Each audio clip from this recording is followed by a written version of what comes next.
Au nom du Père et du Fils et du Saint-Esprit. Amen. Grande joie de pouvoir vivre ce temps de Lex Divina, ce temps favorable.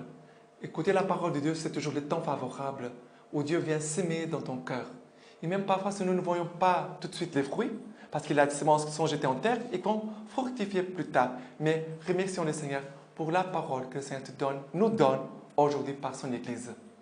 Et que cette parole, par la foi, par ta vie spirituelle, parce qu'il faut avoir la vie spirituelle pour protéger les semences et les faire pousser et grandir, nous puissions vraiment nous réjouir déjà pour les fruits que le Seigneur va nous faire porter à cause de sa parole. Aujourd'hui, nous sommes le 12 février, vendredi 12 février. Chaque vendredi, nous faisons mémoire de la passion et de la mort du Christ sur la croix. N'oubliez pas ça. Chaque vendredi, c'est un jour où nous devons garder le silence, le recueillement, l'intercession pour les souffrances et les malades et toutes ces situations difficiles dans le monde, surtout en ce temps de pandémie. Et prions beaucoup pour les pays qui souffrent tellement, surtout en ce moment. OK? Alors, la première lecture d'aujourd'hui, c'est le livre de la Genèse, chapitre 3, versets 1 à 8. Les serpents étaient les plus rusés de tous les animaux des champs que le Seigneur Dieu avait fait et dit à la femme. Alors Dieu a dit, « Vous ne mangerez pas de tous les arbres du jardin. » La femme répondit au serpent, « Nous pouvons manger du fruit des arbres du jardin, mais du fruit de l'arbre qui est au milieu du jardin, Dieu a dit, « Vous n'en mangerez pas, vous n'y toucherez pas, sous peine de mort. » Le serpent répliqua à la femme, « Pas du tout. Vous ne mourrez pas.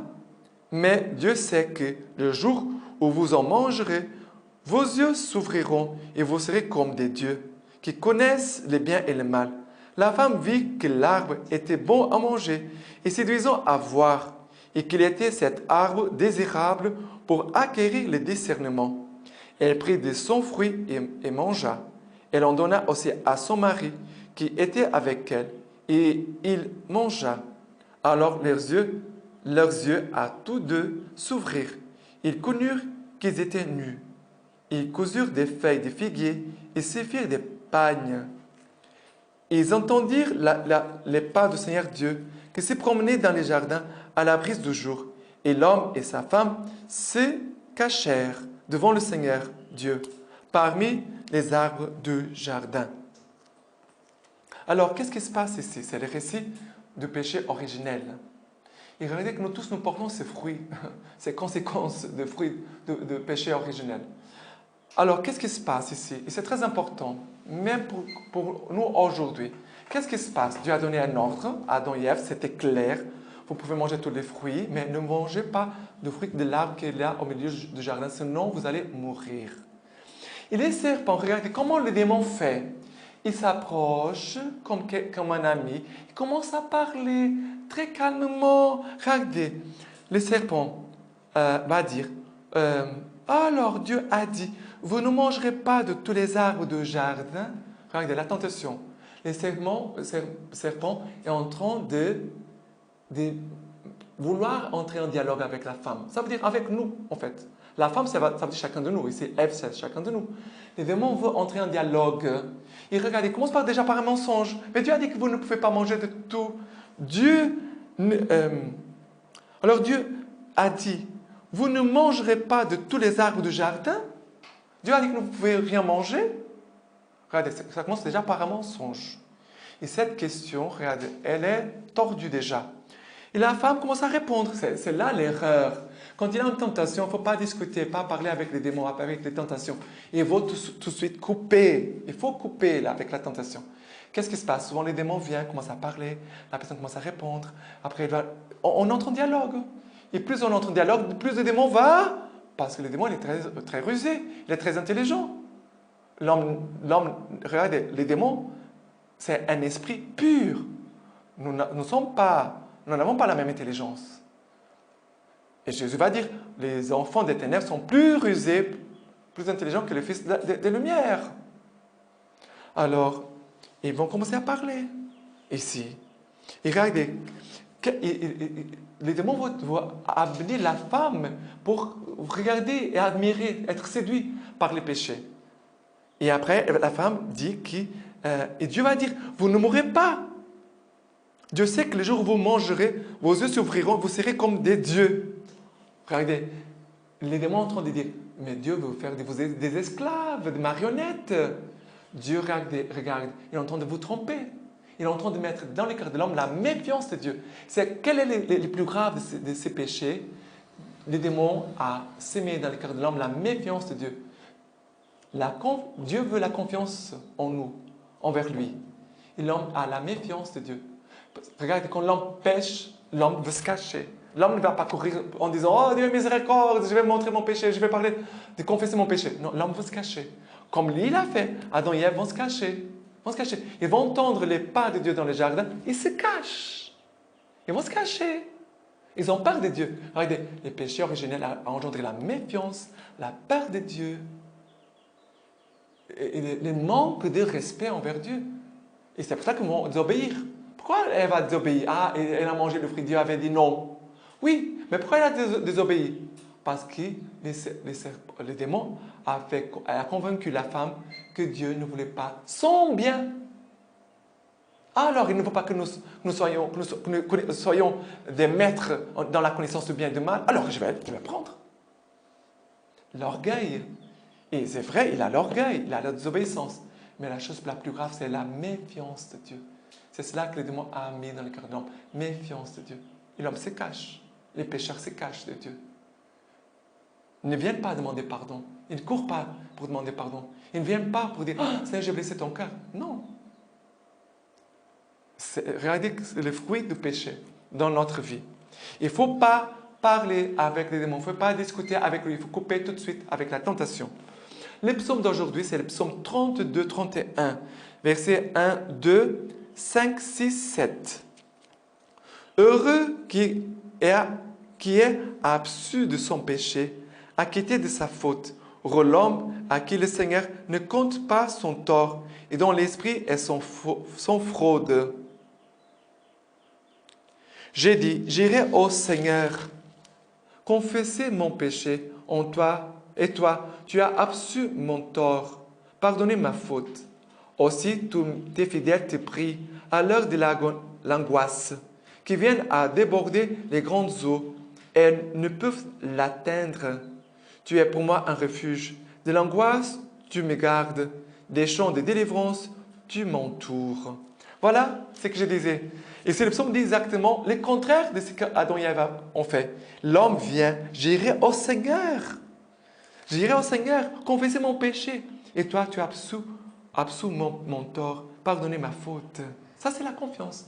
C'est la confiance dans la miséricorde de Dieu. C'est l'acte d'amour envers Dieu. C'est ça. Et après, il dit, tu enlèves mon angoisse. Tu enlèves de moi les grandes eaux qui veulent m'éteindre. Alors, tu es devenu pour moi un refuge d'amour et de miséricorde. De l'angoisse, tu me gardes. Des chants de délivrance, tu m'entoures. C'est la victoire. Jésus veut faire, par sa croix, vaincre ton péché. Par sa croix. Jésus a vaincu déjà, mais Jésus veut vaincre tout ce qui t'éloigne de lui. Et même, il y a beaucoup de personnes, parfois, ne peuvent pas se confesser parce qu'elles ne sont pas mariées à l'église. Mais tu peux aller voir le prêtre et dire, Père, prie pour moi parce qu'il y a tel péché dont j'ai besoin de me convertir. Soit un prêtre, soit une religieuse.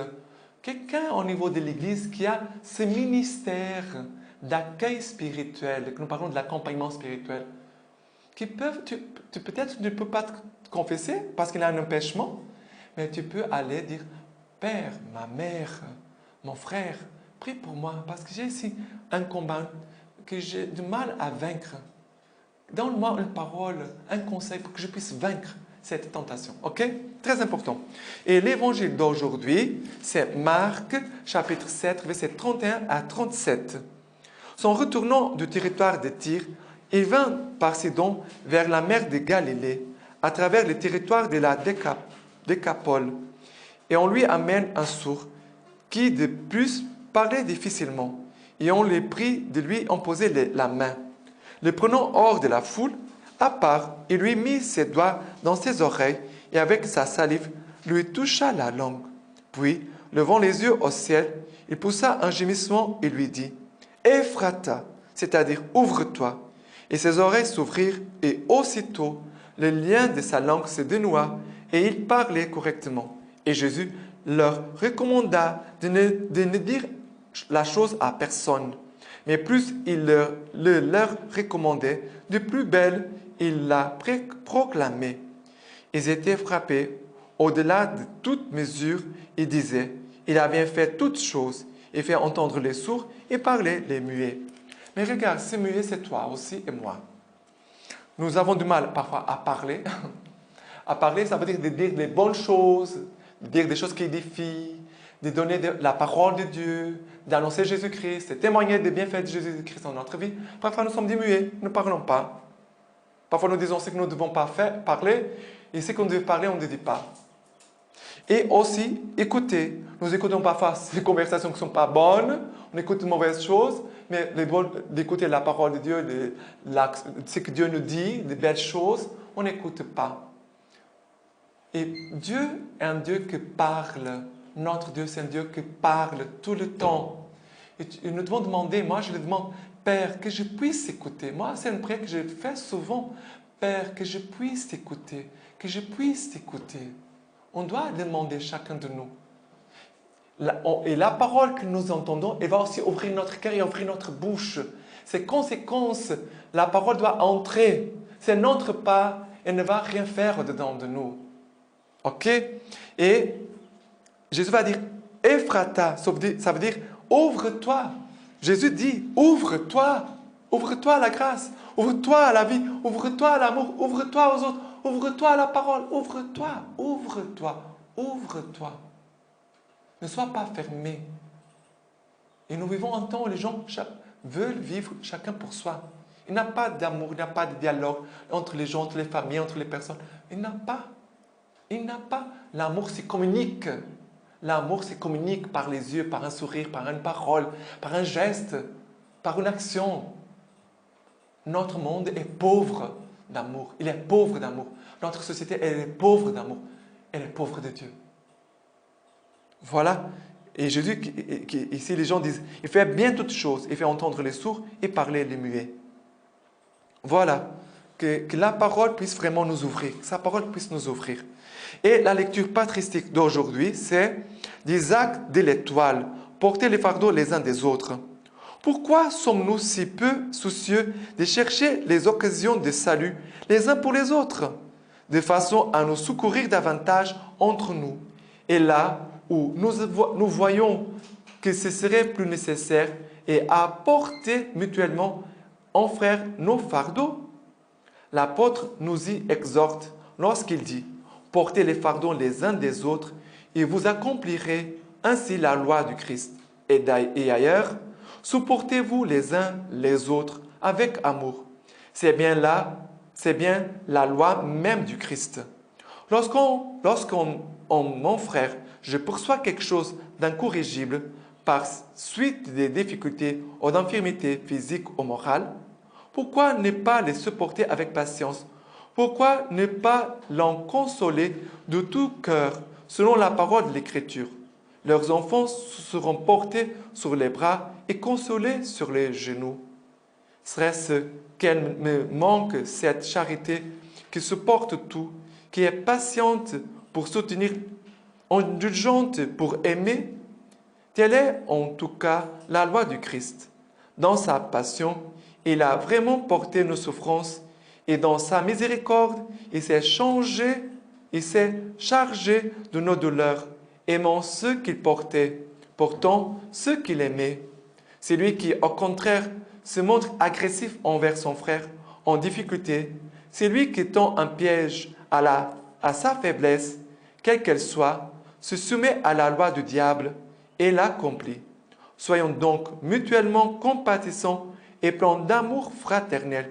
Supportons les faiblesses et poursuivons les vices. Voilà. Supportons les faiblesses et poursuivons les vices. Et que le Seigneur Tout-Puissant vous bénisse et vous garde par l'intercession de la Vierge Marie, lui qui est Père, Fils et Saint-Esprit. Amen.